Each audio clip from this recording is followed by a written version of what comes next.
로마서 8장 전체 속에서 가장 중요한 키워드가 뭐냐면 성령입니다. 이 성령이라는 단어가 몇 번 나오느냐면 19번 나옵니다. 로마서 1장에서 7장까지가 절수로 쭉 이렇게 합치면 186절입니다.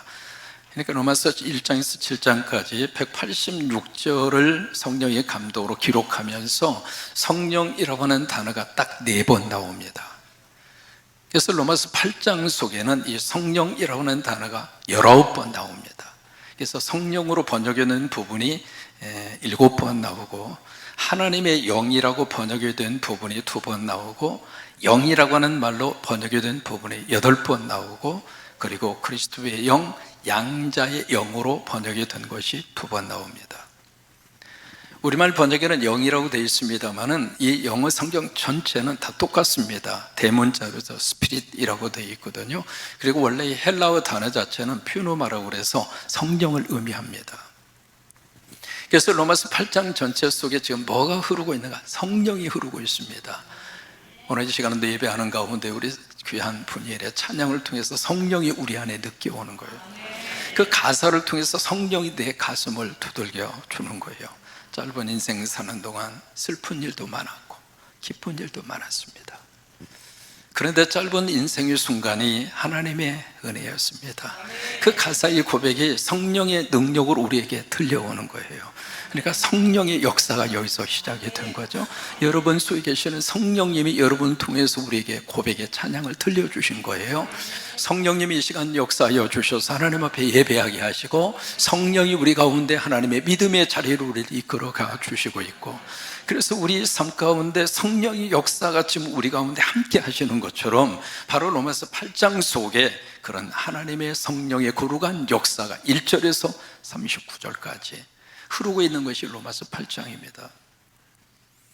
오늘 5절에 보시면 두 가지 타입의 인생을 만날 수 있습니다. 첫째는 육신을 따라가는 사람, 두 번째는 영을 따라가는 사람. 영이라고 하는 게 바로 성령이에요. 성령을 따라가는 사람이 있고, 또 하나 육신을 따라가는 사람이 있어요. 여러분이 육신이라고 하는 것은 우리가 생각하는 몸, 바디, 육, 그것을 의미하는 게 아닙니다. 만약에 여기서 육신을 따라가는 삶 자체에서 부정적으로 묘사하고 있잖아요. 그러면 우리가 몸을 가지고 사는데 이 몸 자체가 부정적으로 느껴진다면 과연 우리가 이 땅에서 무슨 의미를 가지고 살아갈까? 그 궁금증이 생겨요. 그래서 여기서 말씀하시는 육신이라고 하는 것은 여러분들이 일반적으로 생각하는 바디, 몸을 의미하는 게 아닙니다. 헬라어로 이 육과 몸을 의미하는 단어와 육신을 의미하는 단어 자체가 달라요. 그래서 몸이라고 번역하는 것, 육신이라고 번역하는 헬라어는 소마입니다. 소마, 이것이 육으로 번역하는 단어예요. 몸으로 번역하는 단어가 소마라고 하는 단어이고, 또 하나 헬라어에 사룩스라고 하는 단어가 있습니다. 사룩스. 이 사룩스라고 하는 단어를 어떻게 번역하는가? 오늘 본문에 육신이라고 번역합니다. 여기서 말하는 육신을 영어 번역에서는 뭐라고 표현을 했는가? sinful nature라 그렇게 번역했습니다. 죄악된 본성이라고 하는 거예요. 얘는 육신이라고 하는 말이 5번 나오잖아요. 오늘 성경에서 말씀하시는 육신은 그 의미를 가지고 있는 거예요. 죄악된 본성, 그것을 오늘 성경에서는 육신이라 그렇게 번역한 거예요. 그래서 오늘 5절에 보시면은 여기에 두 가지 타입의 인생이 있습니다. 자, 5절을 같이 한번 고백할까요? 육신을 따르는 자는 육신의 일을. 저 부분이 어떤 의미를 가지고 있느냐면 육신, 죄의 본능이잖아요. 그러니까 죄의 본능을 쭉 이렇게 따라가는 사람은 그 마음과 생각이 어디에 고정이 되어져 있는가? 죄된 그 본능, 욕구, 거기에 마음과 생각이 고정되더라 이 말이에요. 그것이 육신을 따르는 자의 삶의 모습이에요. 그러니까 죄된 본성을 따라가는 사람은 마음과 생각 속에 어떤 생각으로 확 그 생각이 지금 차 있는가? 죄의 생각, 죄 지을 생각, 그것으로 꽉 차 있다고 하는 거예요. 그래서 육신을 따라가는 이 삶에 죄된 본성을 따라가는 사람의 특징이 세 가지입니다.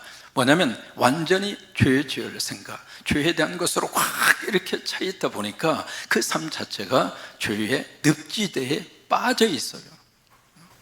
여러분 혹시 기억하세요? 저는 시골에서 자라서 수렁뱀이라고 하는 논을 압니다. 혹시 아세요?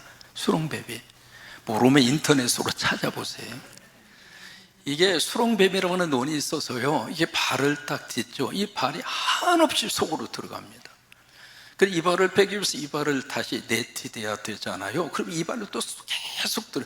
나중에는요, 이게 엉금엉금 기어서 나올 수밖에 없는 그 논을 가려서 수렁뱀이라고 그러거든요. 이게 죄의 본능을 계속 따라가는 사람은 마음과 생각 속에 죄밖에 없어요. 그러다 보니까 말을 해도 죄의 말, 행동을 해도 죄, 그리고 생각을 해도 죄. 그것이 육신을 따라가는 자의 삶의 첫 번째 특징입니다. 두 번째, 죄된 본능을 쭉 따라가는 사람은 그 삶의 중심에 누가 있는가? 나밖에 없어요. 오직 나. 앉으나 서나 나밖에 생각이 없습니다. 주변에 있는 사람이 눈에 들어오지를 않습니다. 가족 생활을 하더라도 오직 나밖에 몰라요. 그런 사람을 뭐라고 이야기하는가? 에고이스트라고 그럽니다. 에고이스트. 라틴 말에 에고라고 하는 말은 나라고 하는 뜻이에요. 그래서 이 에고이스트, 나만 쭉 생각하는 사람을 뭐라고 이야기하는가? 이기주의자라고 그래요. 이게 죄의 본능을 따라가는 사람은 그 생각과 마음속에 나밖에 없는 거예요. 개구리들이 모여서 개굴 쓰게 놀고 있는데 갑자기 하늘에 학이 날개를 쫙 펴고 하늘을 날아가요. 그래서 그 모습을 본 개구리 중에 한 개구리가 세상에 저 하늘은 얼마나 아름다울까. 우리는 이 웅덩이 속에서 늘 여기서 개굴 부르고 있는데, 그래서 이 개구리가 생각을 했습니다. 어떻게 하면 저 학처럼 하늘을 날아갈 수 있을까? 고민을 하고 인터넷으로 찾아보고 친구한테 카톡으로 물어보고 딱 연구를 해서 드디어 아이디어가 생각났어요. 그래서 이제 학에게 찾아갑니다. 찾아가서 학님, 내일 평생 소원 하나가 있습니다. 뭐냐? 저도요, 학 당신처럼 하늘을 좀 날아가고 싶다고. 개구리 주제에 무슨 하늘이야? 아닙니다. 저한테 너무 좋은 아이디어가 생각났습니다. 학 당신이 나뭇가지를 양쪽 이 발로 다 이렇게 잡으시고, 그리고 하늘로 올라가는 순간에 내가 그 나뭇가지를 입으로 앙 불고 있으면, 그러면 당신이 하늘로 올라가면 나도 당신처럼 하늘을 쫙 하고 날아갈 수 있지 않느냐고. 그러니까 학이, 야, 당신 아이디어 대단하다. 그래서 이제 학이 그 소원을 들어주기 위해서 나뭇가지를 발로 딱 잡았잖아요. 그리고 이제 개구리가 딱 물었습니다. 무는 순간에 쫙 하늘로 올라갔는데 세상에 월명원이 왜 이렇게 예쁘고 아름다워? 세상에 이런 세상이 있나 싶을 정도로 너무 기뻐서 그때부터 개구리 눈이 튀어져 나온 거예요. 근데 밑에서 그 웅덩이에서 개굴 놀고 있는 이 개구리들이 세상에 친구 하나가 하늘을 높이 올라가더니 세상에 기가 막힌 모습으로 하늘을 날아다니니까 그 밑에 있는 개구리들이 도대체 너 그 아이디어 어디서 났냐? 그런 생각을 어떻게 네가 할 수 있었느냐? 누구 아이디어냐? 그래, 말을 하면 안 되는데. 왜냐하면 학이 딱 날아가기 전에 신신당부를 했거든요. 너 입을 여는 순간 밑에 떨어져서 뇌진탕으로 죽는다. 그러니까 어떤 일이 있어도 말하지 말라. 주의사항을 들었는데 그냥 말하고 싶어가지고 그러다가 참다 못해서 내가 하다가 떨어져서 지금까지 죽어버렸대. 죄의 본성을 따라가는 사람은 세 번째, 하나님과 불통입니다. 하나님과 전혀 관계가 형성이 되어져 있지 않습니다. 근데 두 번째의 삶이 있습니다. 자, 5절에 두 번째에 보시면은 우리말 번역에는 접속 부사가 없습니다. 그러나 육신을 따르는 자는 육신의 일을, 그러나 이게 들어가야 원문에 맞습니다. 그러나 같이 있습니다. 영을 따르는 자는 영의 일을 생각한다. 영을 따른다, 그 얘기는 성령을 따라간다 그 말이에요. 성령을 따라가는 사람은, 성령의 안대를 따라가는 사람은 그 마음과 생각이 성령의 본능과 성령의 욕구에 마음과 생각이 딱 고정되더라 이 말이에요. 여러분, 성령의 생각이 우리가 사로잡혀 있으면 어떤 역사가 나타나는가? 거룩한 영적 야망이 생깁니다. 여러분, 사도행전에 보시면은요, 바울의 삶을 들여다보면서 바울은 얼마나 성령의 거룩한 야망이 불탔는지 몰라요. 그래서 본인의 계획을 다 세웠지만은 성령이 막으시면 아멘 하고 더 이상 고집 피우지 않았습니다. 그러니까 성령의 철저히 이끌음을 받았던 사람이 바울이에요.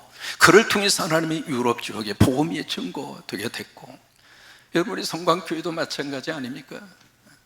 10년 전 우리가 하나님의 뜻을 품고 성령의 음성으로 우리가 결단하고 우리가 이 재단을 통해서 100개의 십자가를 세우자고, 그 성령님을 따라서 우리가 쭉 지금 달려왔는데, 그러다 보니까 11개 나라 139번째 십자가를, 이게 성령을 따라가는 사람들에게 주시는 거룩한 영적 야망입니다. 여러분, 그 은혜가 넘치기로 축복합니다. 성령님을 따라가는 사람은요, 내 삶의 그 자리에서 작은 만족, 성공, 거기에 머무르지 않습니다. 하나님의 거룩한 그 야성을 따라서 하나님이 하시는 그 일을 바라보고 세계를 향하여 쫙 하고 뻗어가는, 여러분, 그런 축복이 넘치기를 바랍니다. 두 번째로, 이 성령을 따라가는 사람은 어떤 삶의 특징을 가지고 있는가? 그 삶의 중심에 성령님이 계세요. 성령의 음성에 아주 민감합니다. 여러분, 지금 보통 모든 차들이 다 내비게이션 시스템이 장착돼서 나옵니다. 여러분, 그게 얼마나 편리해요. 낯선 길을 우리가 나설 때에도 전혀 걱정하지 않습니다. 그래서 삶을 편하게 살려면 두 여자 말만 들으면 된다는 그 말이 나올 정도로, 차 안에서는 내비게이션 여성의 말만 들으면 되고, 집 안에 들어가면 또 집에 있는 한 여성분의 말씀만 잘 들으면 되고, 눈치 있는 분들은 알아요. 그러니까 내 안에 성령님이 계셔서 성령이 나를 이끌어 가시는 대로, 성령이 나를 안내하는 대로, 성령의 음성에 충만해서, 아멘. 그게 성령을 따라가는 삶의 특징이라 이 말이에요. 세 번째로, 성령을 따라가면 어떤 삶의 특징이 있는가? 하나님과 끊임없이 소통이 이루어집니다. 그러다 보니까 우리 안에 성령의 역사가 임하죠. 성령의 역사를 통해서 우리는 성령의 열매를 맺습니다. 사랑과 희락과 화평과 자비와 양성과 충성과 오래 참음과 절제. 그래서 성령의 음성을 따라가는 사람은 영혼이 잘 됩니다. 범사가 잘 되고 강건의 복이 임하고, 그렇게 되시기를 주의 이름으로 축원합니다. 그래서 6절 말씀에 이 두 가지, 이 생각의 결론이 어디로 흘러가는가? 6절에 보시면 육신의 생각은 뭐예요? 사망이라고 그랬어요. 죄된 본능에 내 마음과 생각이 계속 뺏겨서 그렇게 살아가는 사람의 마지막 결론은 무엇인가? 사망이에요. 죽음이라 이 말이에요. 여기 죽음이라고 하는 것은 육체적 죽음을 의미하는 게 아닙니다. 여기서 죽음이라고 하는 것은 지옥을 말해요. 죄에 대한 생각을 가지고 계속 우리들이 살면 결국 우리가 어디로 가는가? 그 삶의 마지막 최종 목적지는 지옥이에요. 그런데 6절에 보시면 여기서도 그러나라고 하는 접속부사가 빠졌습니다. 육신의 생각은 사망이다. 그러나 영의 생각은, 성령의 이끌림을 받는 그 사람의 마음과 생각의 마지막 최종 목적지는 생명과, 이 생명, 영원한 생명이죠. 생명과 뭐라고 그랬어요? 평안이에요. 평안이라고 하는 것은 피스, 평화라 이 말이에요. 이 생명과 평안이 바로 무엇인가? 천국이에요. 그러니까 죄의 육신의 본능에 쫙 취해서 그렇게 우리가 살면 결국 지옥 같은 삶을 살다가 결국 지옥으로 간다 그 말이에요. 그러나 성령의 음성을 따라서 우리들이 살면은 우리 안에 생명과 평안, 다시 말해 천국이라 이 말이에요. 성경에서 천국과 지옥에 대한 이야기를 가장 많이 하신 분이 누구일까? 누구일 것 같아요? 예수님이세요. 마태 4장 17절을 보시면 예수님이 가장 먼저 설교를 하시는데, 설교의 주제가 뭔가? 뭐가 가까이 왔다? 천국이 가까이 왔다. 천국이라는 말이 신약성경에 38번 나옵니다. 38번 천국이라는 단어가 나오는데 그 가운데 예수님이 쓰신 천국 단어가 36번입니다. 그러니까 천국이라는 단어를 예수님이 36번을 쓰신 거예요. 지옥이라고 하는 말이 13번 나오거든요. 13번 가운데 예수님이 몇 번 쓰셨는가? 11번 썼습니다. 불신자가 가는 장소, 지옥이 어떤 곳인가? 영원히 꺼지지 않는 불길이 타오르고 있는 장소. 지옥이란 어떤 장소인가? 물 한 방울을 그리워하는 장소. 지옥이란 어떤 장소인가? 죽고 싶어도 죽지 못하는 영원한 고통이 있는 장소.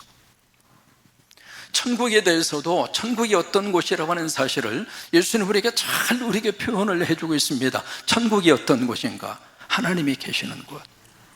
천국이 어떤 곳인가? 사망이 없는 곳, 고통이 없는 곳, 애통이 없는 곳, 질병이 없는 곳, 영원한 기쁨과 감사와. 천국이 어떤 장소인가? 문이 전부 다 진주로 되어 있는 거예요. 그러니까 육신의 정욕을 따라서 죄의 본능에 의해서 계속 그 길을 걸어가면 지옥이지만, 성령의 음성을 따라서 우리가 가면 결국에 가서는 천국이라 이 말이에요. 그러면서 우리 7절 말씀이 이렇게 이어집니다. 육신의 생각이라고 하는 것은 바로 죄된 본성의 그 생각의 지배를 받는 그 삶이에요. 그 생각은 어떻게 되는가? 하나님과 원수가 된다 이 말이에요. 왜 그럴까요? 그 속에 하나님이 없으니까. 하나님과 등지고 살거든요. 여러분, 태양이 있습니다. 태양을 등지면 그림자가 어디로 가요? 내 눈앞으로 와요. 그래서 태양을 등지고 살면 늘 마음속에 걱정, 근심, 염려 떠날 날이 없습니다. 아침에 눈 떠도 걱정, 이게 장사가 돼도 걱정, 안 돼도 걱정. 그러니까 태양을 등지고 살기 때문에 늘 우리 마음과 생각 속에 그냥 우울할 수밖에 없고, 그리고 마음속에 늘 불만을 가지고 살고. 근데 방향을 이렇게 돌아서서 태양을 바라보면 그림자가 어디로 가요? 내 눈앞에서 어디로 갑니까? 뒤로 가는 거예요. 여러분, 살면서 그림자가 없을 수는 없어요. 다 나름대로 삶에 대한 아픔도 눈물도 고통 다 가지고 살아요. 근데 우리가 태양을 바라보면 그 그림자가 없어지진 않지만 내 뒤로 가거든요.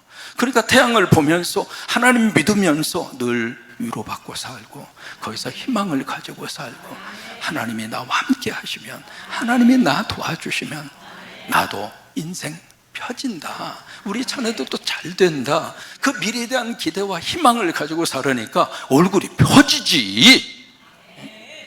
그러니까 하나님과 원수로 살면 늘 얼굴 자체가 굳어서 살 수밖에 없어요. 왜 그러면 여기에 죄된 본성을 따라서 그 생각이, 이 죄악된 이 욕구에 막 쪄들어서 사는 사람은 왜 하나님과 원수로 살 수밖에 없는가? 그 이유를 설명하잖아요. 왜 그럴까? 하나님의 법을 순종하지 않아요. 왜? 순종할 수 있는 힘이 없어요. 말씀을 우리가 듣고 순종할 수 있는 것은 내 힘이 아닙니다. 성령님이 함께 하셔야 돼요. 이 시간에도 성령님이 우리를 이끌어 주셔서 찬양하게 하시고, 성령님이 이끌어 주셔서 예배하게 하시고, 성령님이 내 삶을 여기까지 이끌어 주신 거예요. 그래서 우리가 믿음의 자리를 여기까지 지켜온 거예요. 그러니까 성령이 내 안에 계시지 않으면 하나님의 말씀이 안 들려요. 그래서 설교 들을 때 설교가 들리는 게 큰 복입니다. 그렇게 되시기로 축복합니다.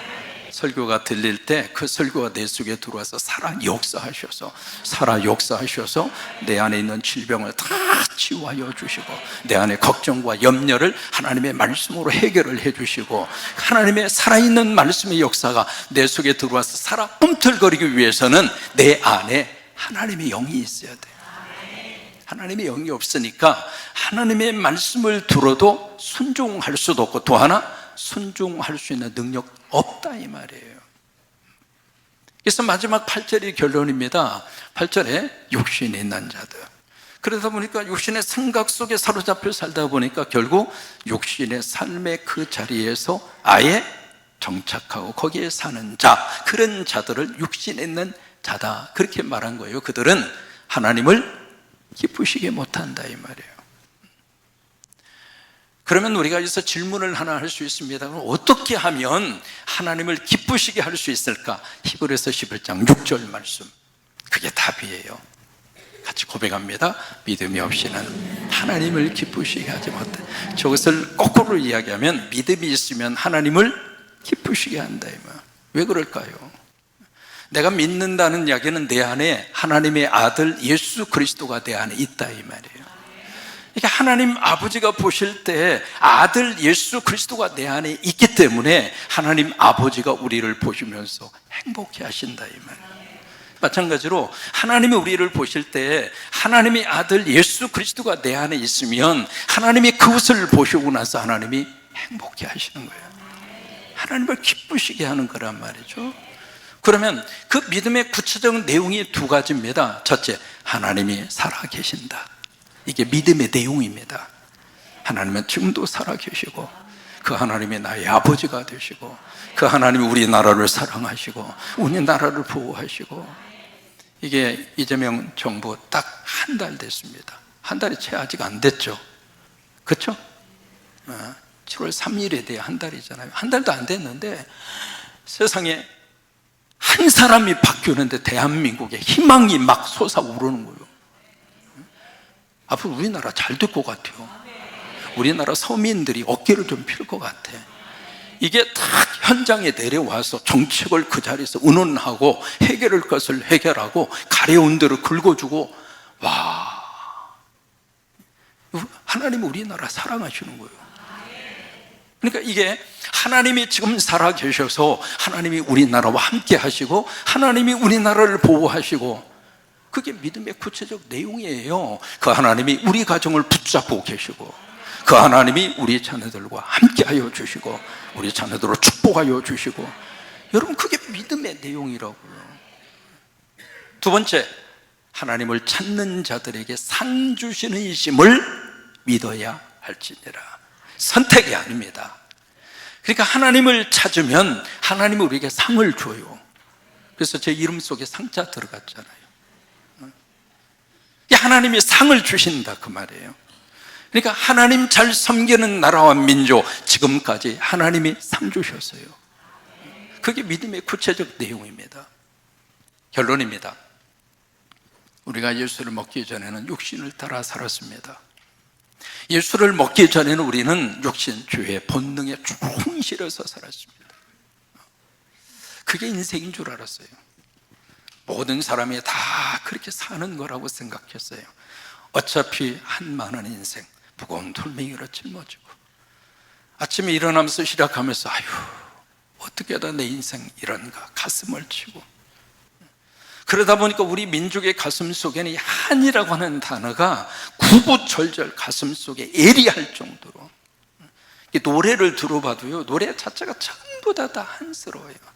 한많은 이 세상 야속한 이 마음, 계속 이 한의 관계되는 노래가 참 많습니다.